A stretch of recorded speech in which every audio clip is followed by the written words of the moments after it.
off to the first part of the program, which will be our panel discussion. So I'd like to welcome all our panelists to come on up, and I'll do introductions. Our moderator today is Melanie Ricks. She's a sideline and digital reporter for the Milwaukee Bucks, familiar voice and personality across Milwaukee media. She also told me basically that I'm old because she went to Brown Deer, and she was like, "What decade did you graduate?" I was like, man. So, Melanie, we appreciate you today. We also have Dr. Connie Gundacker from the Medical College of Wisconsin, an advocate for health equity and child wellness. She's a huge supporter of STRYV on several of our research groups, so excited to have her join. We also have Paul Krupski, who's a STRYV365 board member and director for Wisconsin Department of Health Services. We also have Stevie Mitchell. Who knows Stevie Mitchell? Stevie was actually our first NIL brand ambassador. If you've watched him play basketball for Marquette, you know how he brings it every game, but more importantly, what he does off the court, his connection to the city, and how much he cares about kids. And then we also have Darnell Hamilton, who's executive director of Future Urban Leaders. Darnell and us are extremely close. We were fortunate enough to get the Drew and Lauren Holiday grant, both of our organizations, and from there we became very close. So thank you all. Come on up and we'll get started. Hi, everybody. Good morning. How are y'all doing? Hi. Okay, that was okay, but I heard the reception you gave Mayor Chevy, so I'm going to say one more time. Good morning, everybody. Good morning. How are y'all doing? You're doing well. It's so great to be here with all of you. I am honored to be a moderator on this panel. Good morning to our panelists. How are you all doing? Doing well. Doing well? Wonderful. Is this on? Is it on? I don't know. Can people hear me? Check, check, check. Check, testing. Okay. We're good? You're there? We're on? Are we all on? Wonderful. All right, so we're going to get things started. So we've got a few different topics, themes, if you will, and we'll see which pathways we want to veer down. But we're going to start off with some softballs. We're going to really get into it. So first things first, Dr. Gundacker, am I pronouncing that correctly? Yes. Thank you so much for being here. You look beautiful. I love your dress. Thank you. You've dedicated much of your career to addressing social determinants of health. How have your personal or early professional experiences shaped your drive to ensure equitable caregiving for children and families? And yes, that is a softball. Thank you. I'm excited to be here today and nice to see everybody. I think there's kind of three things that really have shaped me kind of ending up where I am in my career. First, I think, is the values my family instilled in me. Both of my parents were very involved in their community. They both worked full-time, but my dad still served on our local school board. Both my parents were very involved with our church. My mom was very involved in advocacy, and so I think from an early age, they really instilled those values of showing up for your community, being engaged with your community, and that's really a value that still sticks with me today. We need to show up for each other and be there for each other even when times get tough. I think the second thing is my path to medicine was not linear. There were times where I was rejected and I was like, I don't know if medicine's the right path for me. It led me down to doing some other things, which I think really broadened my worldview. I was able to live abroad in several different countries at different points in my life, and it allowed me to be able to see the impact of different systems and structures on people as I made my way back to medicine. And then finally, some early career. When I first started out of residency, I worked as a pediatrician at the county health department in Birmingham, Alabama. And I would see families that would come in and they'd see me as their pediatrician. I'd see them, every 3 months, every 6 months with the same issues. And we'd talk about, this is the medication you can try, this is what you can do. But then I'd have a family come back and be like, Dr. Gundacker, I tried this, but my landlord is not helping me. I have mold in my house. It's making my asthma flare. And so it really made me decide that I wanted to come back and I wanted to be part of making that systemic change and being that structural change. And I couldn't do that alone in the exam room. I needed to partner with others to be able to do that. And so that actually brought me back. I came back and did a fellowship here in community engaged research. And it's really led me to the path of wanting to partner with others to make equitable and sustainable change for our families. So I want to just quickly, Dr. Connie Gundacker, so you're the Associate Gundacker, correct? Okay, Yes, just want to make that's sure I'm correct. getting it right. The Associate Professor and Section Chief, General and Community Pediatrics at the Medical College of Wisconsin. How long have you been in that role? So I was just promoted to associate professor this past year. Congratulations. So that's new. And I took over the interim section chief 2 years ago, and then also just became our section chief within the last year. So Amazing. I've been at MCW since 2017. Amazing. Congratulations, and thank you for your work, truly. Stevie, you've had a unique view of caregiving as both an athlete and a patient. With your father being a physician, now you facing your own recovery. How have you personally connected caregiving with resiliency? I think, growing up, everybody thinks about, being resilient as doing it on your own, figuring it out on your own. But through my injury, my rehab, I just, have a lot of people in my corner that have been helping me, whether that's, my mom flying in the day of my surgery and making me food for the week, or I'm living with my brother right now. If I need anything while I was on crutches, he would help me. So I think, while being resilient, I have noticed I still have to, have it in me to, push forward, work hard, get better. It's also being, vulnerable enough to let people help you, get the help you need so you can, honestly be as resilient as possible. And it's not, all about doing it on your own. So I'd say that's the biggest thing I kind of learned, because I'm very much, let me just do it, I'll do it on my own. But it takes more than just for me to reach my upper limits, so yeah. And I appreciate you saying that. So you're a student athlete at Marquette, you're a STRYV365 NIL ambassador, and you maintain a 3.974 GPA? So I just graduated. Last year you did? What are you on track for this year? So right now I'm rehabbing. I'm actually working while I rehab Okay. At Baird, and then when I'm healthy, I'm gonna go back to playing and also continue to work. Okay. Well, congratulations thus far on your accomplishments. What's it like for you? Because I love that you said that. You're the type where you like to do it on your own. You don't really like to ask for help. I think that's a common thing amongst people who are natural leaders. How is it that you find yourself being able to be vulnerable when you do need to ask for help in those moments?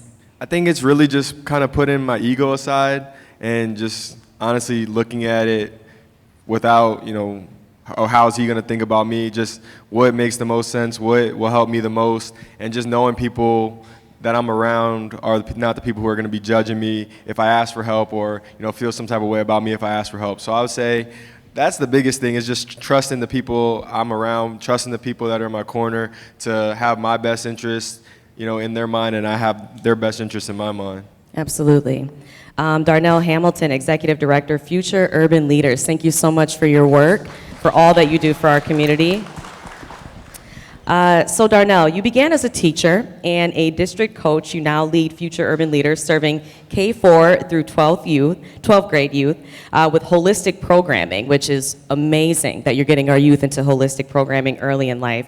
How has your journey with education shaped what restoring strength means in the lives of the young people that you serve on a daily basis? Well, thank you again, Strive, Brandon, and the crew for having me here. I live right around the corner, so I could just walk over here, which was nice. So no parking issues? No parking issues for me. I'm in my garage. Okay, I heard that. But I like to start with resourceful sacrifice. So my mom, single mom in Chicago, born and raised on the west side of Chicago. Hello. So having two sons, I'm the youngest of two, 3 years old, 3 years younger than my brother. I got a chance to see what sacrifice looked like at an early age with her. At times working 2 to 3 jobs to send both of her children to private schools in Chicago. Because in Chicago, being as vast and wide as it is, our neighborhood schools, there's more than 1 or 2 high schools that you can send your child to. So she knew right away, like, nah, any of these is not the move for my kids. So if my mom was able to sacrifice and understand like what it looked like to make sure that her kids were going to have resourcefulness built into them, that was what my next move was going to be. So whether it's me sacrificing my summers to ride a metro train all the way up to the North Shore of Chicago to caddy every summer, where I would be on a golf course carrying bags for the most affluent people in the Chicagoland area, learning the game of golf at an early age. Whoa, I have these summers, I'm gonna play ball, I'm gonna go to basketball camp. That's not your religion. Your religion is to earn this full ride scholarship, the Chick Evans Caddy Scholarship, to Marquette University, where you can earn a full ride scholarship to Marquette. So understanding what sacrifice looked like at an early age, that was built into me. So as a teacher in MPS, like really understanding that I had a responsibility to show what that looked like to my young people in Milwaukee, realizing that if you want something in life and you're telling me you want to go grab it, there are sacrifices you're going to have to make in order to do so. And here I am just continuing to serve as a model for them understanding. No one's asking you to change who you are, we're just asking you to evolve.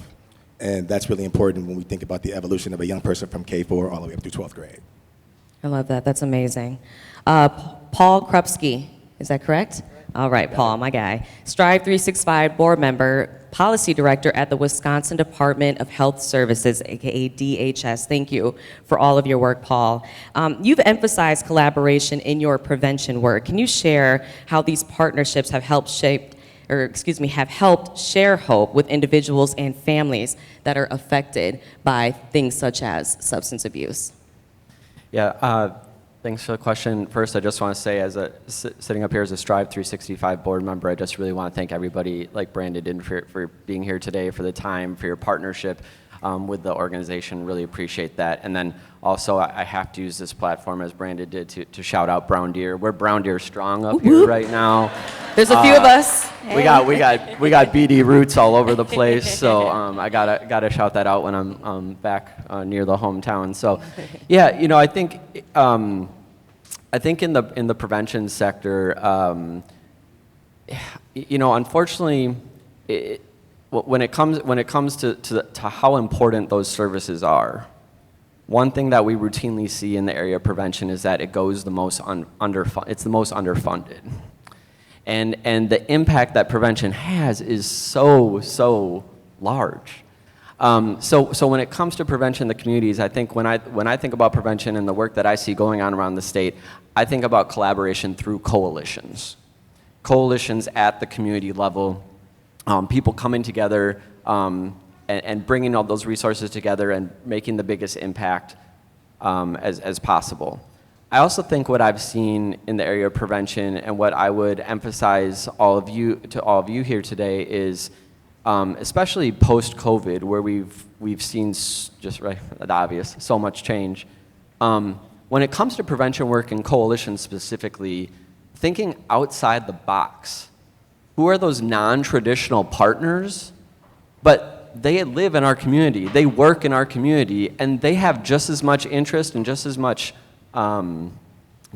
need to promote prevention work and have an impact on mental health and substance use in our communities. So really growing our coalition work across the state in communities, bringing in not just the obvious groups that we think about, like schools, like community-based organizations that work in this space, but everybody and everybody, because you know, to use the cliche, it really takes a village. And all of us together, that's how we're going to get really more at that upstream work that's necessary in the area of prevention, so that we're hopefully having that impact down the road, seeing less mental health and substance use disorder and diagnoses. Thank you so much for that. And I appreciate you bringing up the C word, because I like to call it BC, before COVID, and there's a little bit of an after COVID. And, you know, I think substance abuse and, you know, other mental health issues, we certainly saw an uptick, to say the least, during COVID, and for obvious reasons. I want to ask you all a little bit about your experience coming out of that, but I actually want to start with Stevie, because in my opinion, your generation in particular, you're a product of that environment that was COVID, and it was obviously something that none of us had ever experienced. I'm curious for you, what was that like navigating COVID as someone who was on the younger side, and how do you feel like you were able to cope and get out of that and become a stronger individual because of it? Honestly, I think the biggest thing I took from it was me and my brother bonded a lot, and I think we grew our relationship because my parents, we were social distancing that whole time, so we weren't going outside seeing our friends. So we were in the house all day, going outside, shooting on the hoop, going to the park or whatever. But I think that was the biggest thing I took from it. And honestly, I committed to Marquette without visiting because of COVID. I went on one official visit, and then COVID shut all that stuff down. So, yeah, I think it had more of an impact on the people. Yeah, I feel like I'm still a little older. I think the young kids, were on their phones too much during that time and got their personalities from it. But I think COVID, the biggest thing I took from it was just being able to, grow my relationship with my brother and continue to just, focus on the things that matter to me.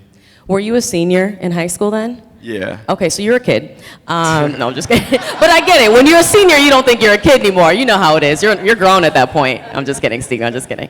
But why I really want to dig in on that is because do you feel like your mental health, was it hindered at any point because of COVID?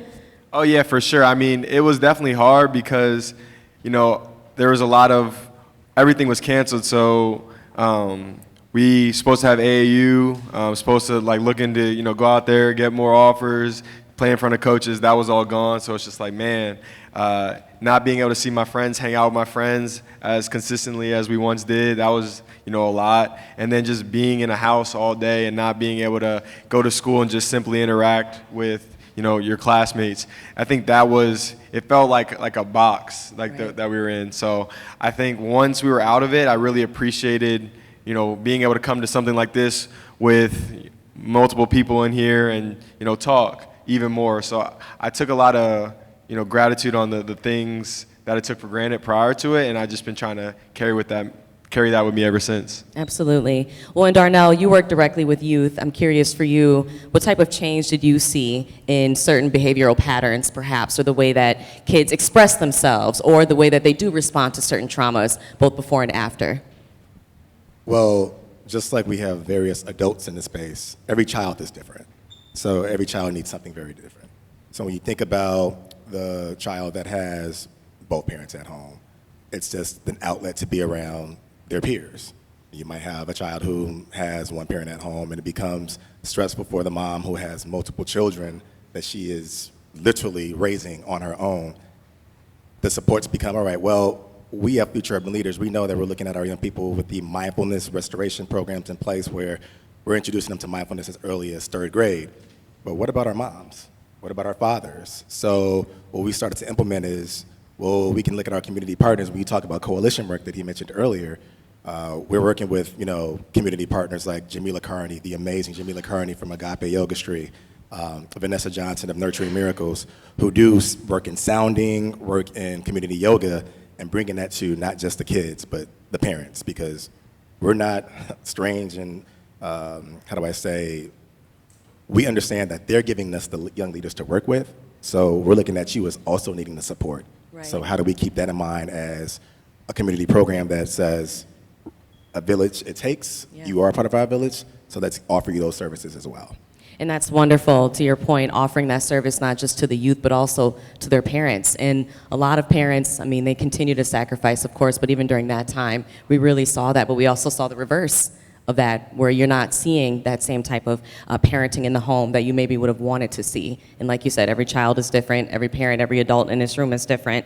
I want to go to Dr. Gundacker, because something else that we saw really kind of suffer, if you will, education, housing. A lot of things came to light during that time. So for you, I want to know, when care intersects with challenges such as housing or education, what's one story of resilience that you've seen that you feel really embodies restoring health, in particular coming out of, that worldwide pandemic, but not just that, just in our everyday lives in this new world that we're living in since 2020?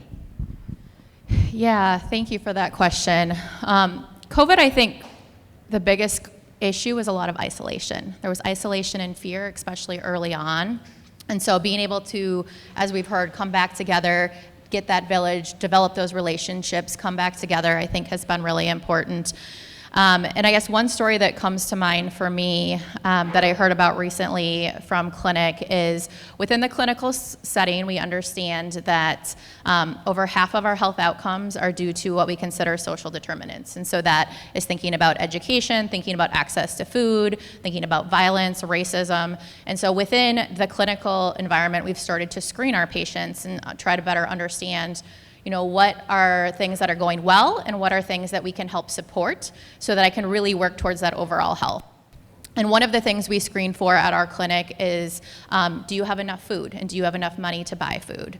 And recently we've had a partnership with Feeding America Eastern Wisconsin where they have a food share outreach specialist within our clinic at Children's Midtown Clinic once a week. And they're there to connect with our families, talk with our families around food-related resources and to really help navigate.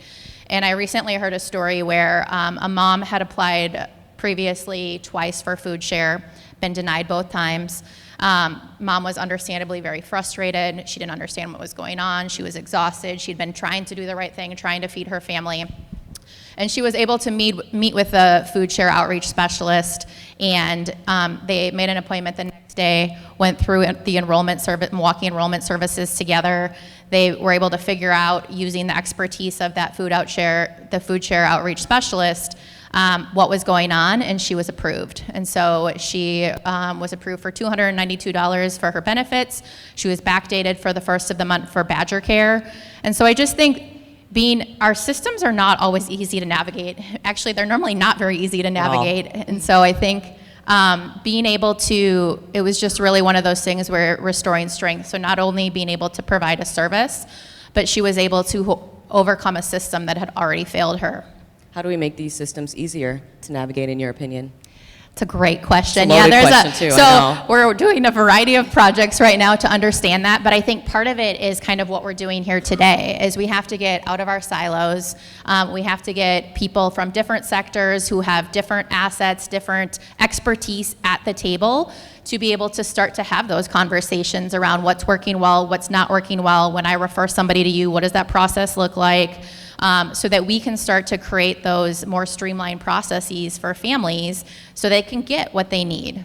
Absolutely. Well, and collaboration is obviously very important. And Paul, that's something you've emphasized in your prevention work. Can you share how some of these partnerships have helped share hope with individuals and families that are affected not just by substance use, but other factors?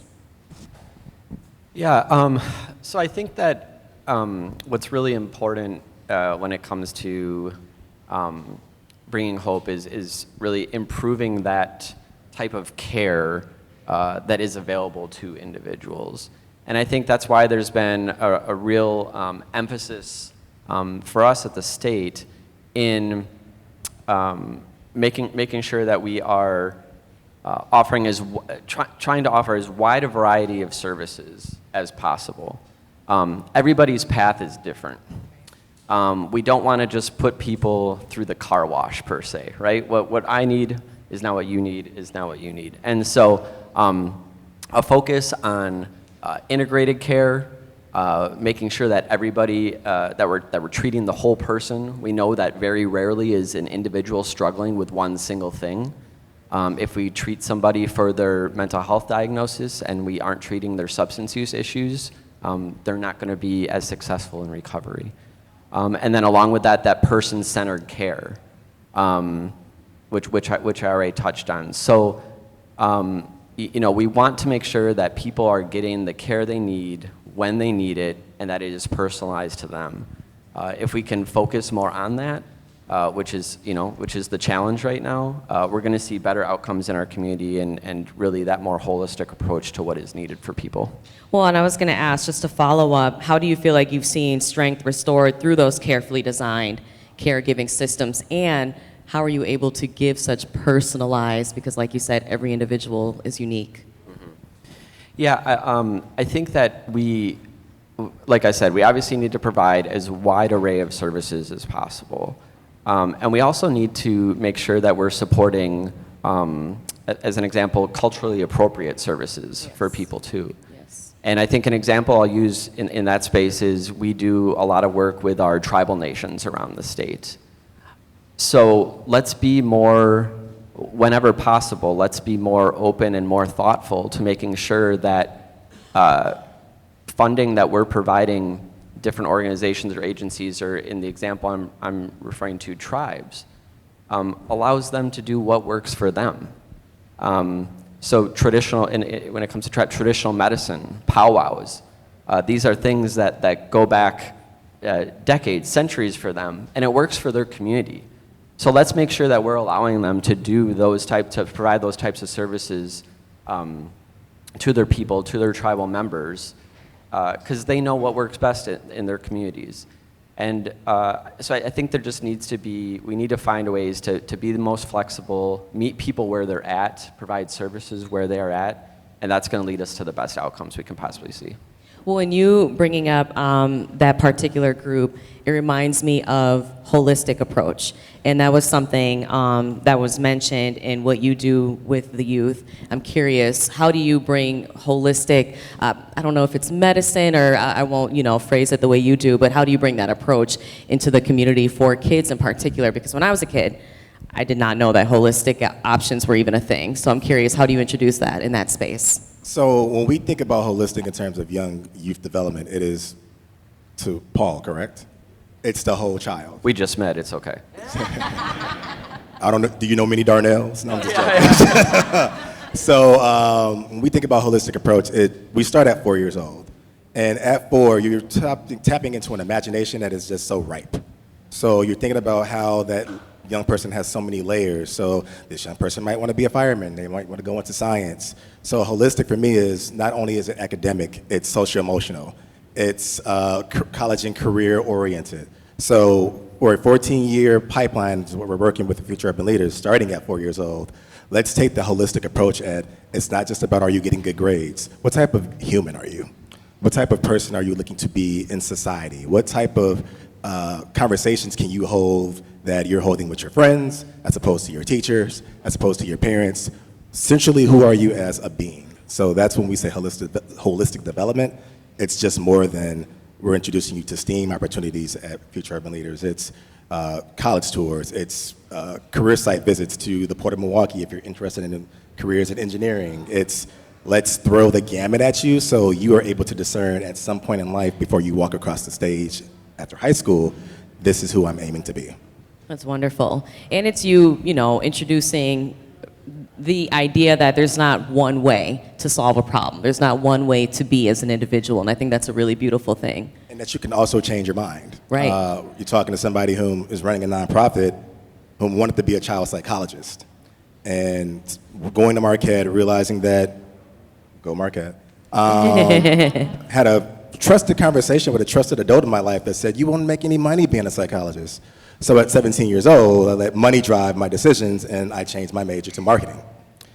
Well, here I am leading a nonprofit, doing a lot of marketing, but also at the same time, passionately doing what I wanted to do before I entered Marquette, working with young people. So you don't always end up the way, you'll get there. The path might just look a little different because you diverted.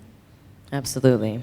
Well, Stevie, this one's for you. In balancing academics, athletics, and health challenges, what systems of support, whether they're direct or indirect, do you feel have helped sustain you? I was just saying having people that I look up to, holding me accountable and helping me with those areas. I think Coach Smart did a really good job with all that.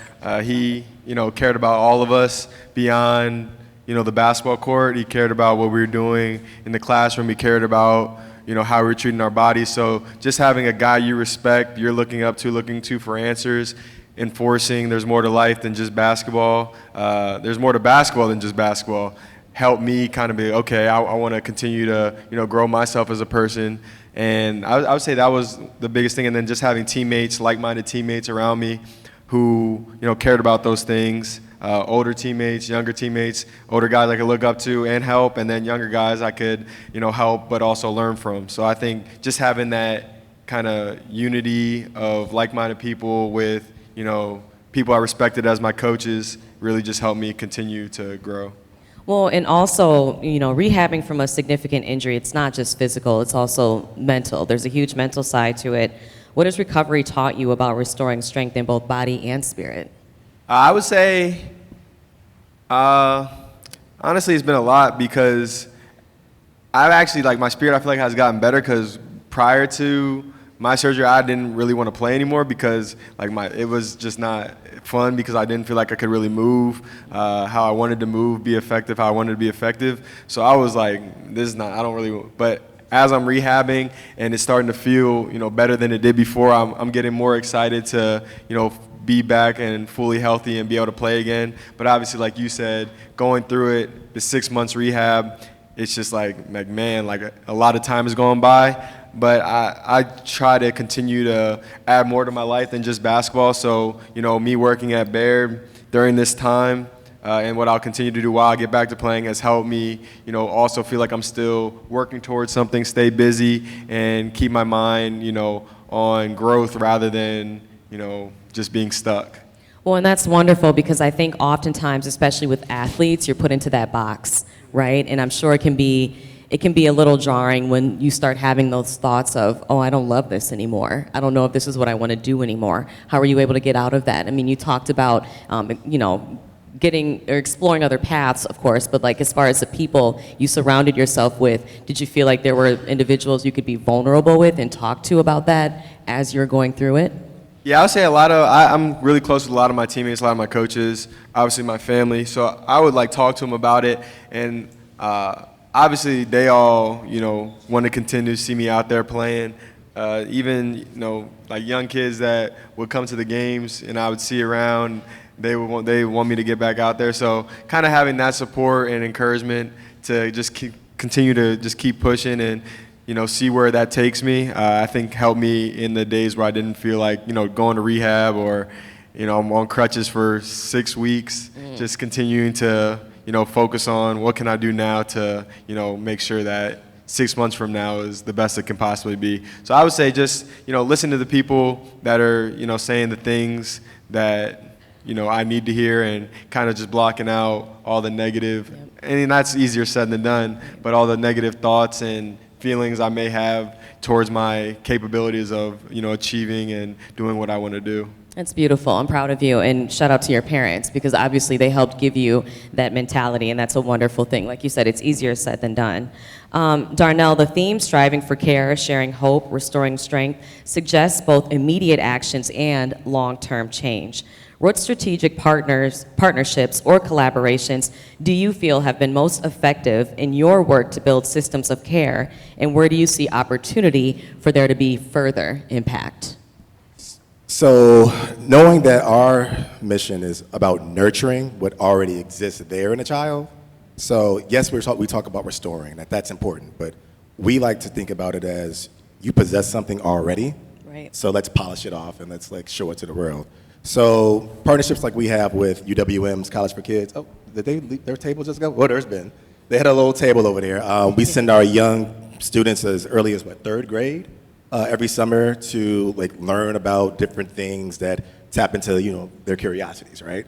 So we're all about partnerships that truly are looking to nurture our kids' talents that they already have. So currently looking at doing some things with Project Kindred, Peak Initiative, because we realize in today's day and age, funding right now is tight.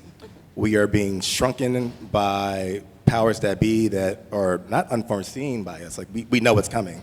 So how can we as community organizations tap into really starting to collaborate so we know what we're doing is impactful and definitely not wanting to have our young people's opportunities stripped from them because we don't have dollars for it.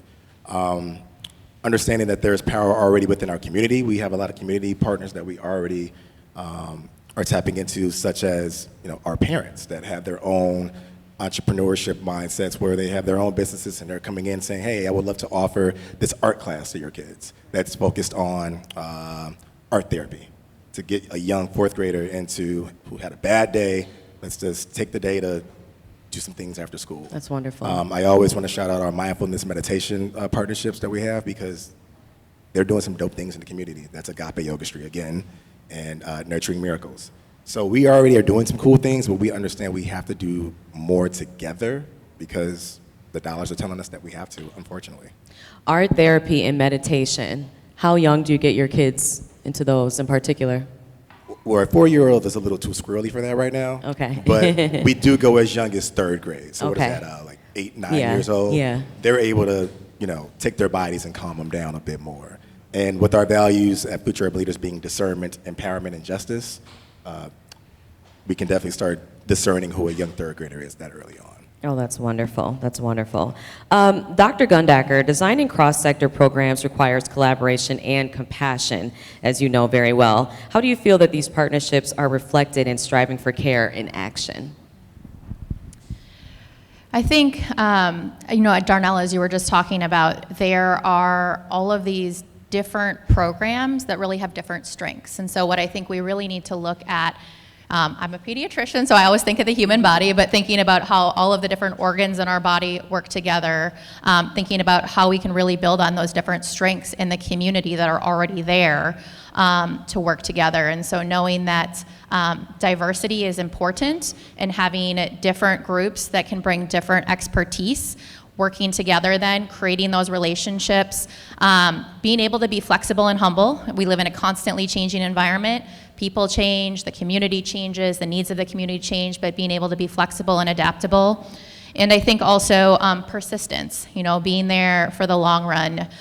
These are not things that are going to change overnight, but continuing to work together over time, I think really we can move in the right direction. Absolutely. All right, I have one more question for Paul, then I'm going to ask a question for all of you to end our panel. So, Paul, for you specifically, what strategies have you found most effective, in your opinion, for promoting resilience and just overall well-being, whether in schools, sports, or community spaces? Yeah, I think all those are really good examples of ways to build resilience within communities. I do think that, not to not answer the question, but I do think that something that I just really wanted to touch on that I do think is relevant here is that we haven't really had the opportunity to, any of us here on the panel so far, to talk about the importance of self-care. And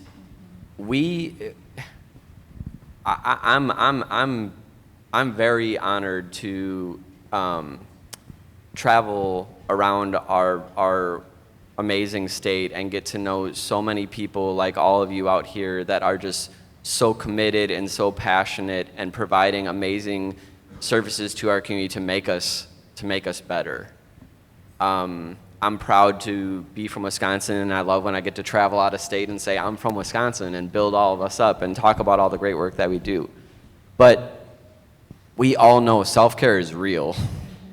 We need to take care of ourselves. If we are not taking care of ourselves, the quality of the services that we are providing to those who need it more than us is not going to be what they need. It's not going to be the level that is needed for those in our community, our family and our friends. And I think just personally for myself, to go back to the C word, it's something that I really recognized during and coming out of COVID. Yeah. I'm not embarrassed at all, and nobody should be, to say I was impacted by COVID. Yes. And I recognize that if I didn't take care of myself and address the needs that I had, to the point I just made, I wasn't going to be able to do my job. I wasn't going to be able to meet my own expectations, to reach the impacts and the goals and communities that I had for the state of Wisconsin. And so, I think that gets to why building resilience is so strong, right? We need to be able to recognize what we need ourselves so that we can provide what is needed for others. No, thank you for that, Paul, and that's a perfect transition. So this one's for all of you. If participants could take one actionable step after today to support not only their own health and well-being, but also that of their community, what would you suggest? How do you support your own self-care, your own mental health, to your point, Paul, while then also being able, in turn, to support different community groups? And that's for all of you, so whomever wants to take that. I can start off. I think just jumping off what Paul was saying, I think who identifies in this room as a caregiver in some form? A lot of people, a lot of us. And so I think a lot of us are caregivers, even if you maybe don't identify with that, whether you're caring for an older parent, whether you're caring for a child, whether you're an auntie, an uncle. A dog. Yep. Teacher, coach. So many of us are caregivers. And I think One of the challenges sometimes can be we feel like we have to be perfect. Like I have to be the perfect parent, I can't make changes. And so I'm a pediatrician, I've got 2 kids, and I think one of the things sometimes when I meet my kids' friends' parents is there's some hesitation when they find out that I'm a pediatrician because they feel like they can't mess up their parenting. But nobody's perfect. I mess up my parenting. And I think just speaking to the self-care, I want to give one example. I yell at my kids. So this week I was feeling stressed. I was stressed with a lot of things going on. And I ended up bringing it home. And so I have a 7-year-old son and a 9-year-old daughter, and my 7-year-old, he's 7, and he'd had a long day at school, and, he was giving me lip, and, it was just not going well, and I ended up yelling at him. And it's not something I'm proud of. But I think I needed to stop and kind of be curious on why am I feeling like this? Why is this triggering me right now? And what can I do to change it? And so I think what I recognized then was I was feeling stressed with these other things happening at work, and I need to make some change.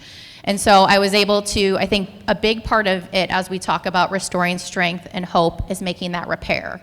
And so I was able to, once I regulated myself, left the room for a while, had my husband step in, to go back and say, hey buddy, mom's really sorry. I shouldn't have yelled at you. I'm really stressed. I'm going to try to do this better, and I'm going to try to do this different next time. And so part of that importance of relationships is we're going to have ruptures, we're going to have breaks in relationships, but then we need to repair them. And that really helps to establish that resilience.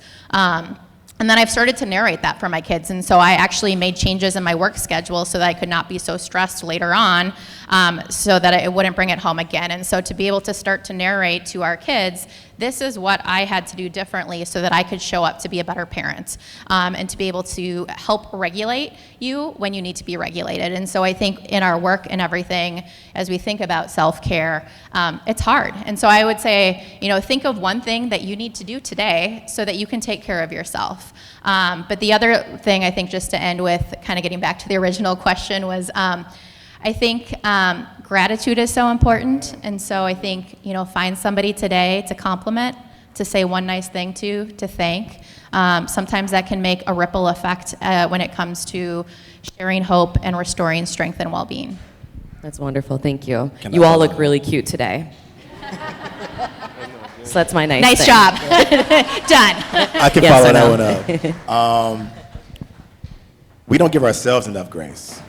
So, GYG. see, I knew we was gonna like each other on the stage. It's fine. We don't give ourselves enough grace, and that can sometimes be to our detriment. And when we talk about giving others gratitude, like my mom would always say, it costs nothing to pay someone a compliment. Like just being on the Chicago L train, and I'll be on the train with her, and she would just point out a young lady with a freshly permed hair, like, baby, you look good today. I'm like, you don't even know her, but like you taught me what it meant to be just nice for no reason. But we can't do that to ourselves sometimes because we are our own toughest critic. And for me, when I think about one of the biggest things we need to admit to ourselves is vulnerability is okay. I have a husband that doesn't live in this country. We've been together for 5 years, and we've been married for almost 2. And like Brandon knows, I'm literally dying to have him here because that is my rock. And for you not to be in a space where I'm literally day by day grinding, who do I have to talk to besides myself in the mirror in my reflection? So I have to give myself grace. I have to be admittedly vulnerable when things aren't going well. So seeking help, because we like to tell our kids about perfection. That doesn't exist. Perfection doesn't exist, and being the first to admit that vulnerability is okay is also a part of how we take care of ourselves. Absolutely. Stevie? I mean, I'm younger, but I don't know if I can give anybody here life advice, but I would say... How do you take care of yourself in order to give to others? I just say I find stuff that I love to do, and I do that stuff, and then I find people I love, and I talk and spend time with them. That's how I stay happy. Yeah. Yeah, that's free game right there. Appreciate you. And then Paul, do you want to wrap us up? Sure. I'll emphasize what Darnell. I mean, GYG was mine. Give yourself grace. It's can't emphasize that enough. But also, I would say, just personally, something I've really come to realize and really tried to better myself with is that I'm not gonna solve everything today. I'm just not going to, and I don't have to. It'll be there tomorrow, and it's okay. I can work on it again then. You know, there's a lot of stress. No matter what we do, that we deal with a lot of stress on a daily basis, and just trying to recognize time and place, and that it's going to be okay if you don't accomplish every single thing on your plate today. So I'll just end with that. Absolutely. 1% better every day. That's what I always tell myself. It's so important. And, you know, they say you have to put your own oxygen mask on first, and I use that analogy often, but it's true. And I appreciate every single one of you up here, even the young ones who think they don't have life advice to give. You have a lot of life advice to give. We've all learned something from you. We've learned something from all of these panelists. Can we please give it up for them one more time? Thank you all so much. Really appreciate you. Thank you. We're going to bring Brandon back on the stage. Thank you, everyone. All right, let's give it up for him one more time. Great panel discussion. Darnell Hamilton, Stevie Mitchell, Melanie, Paul, Connie, thank you so much.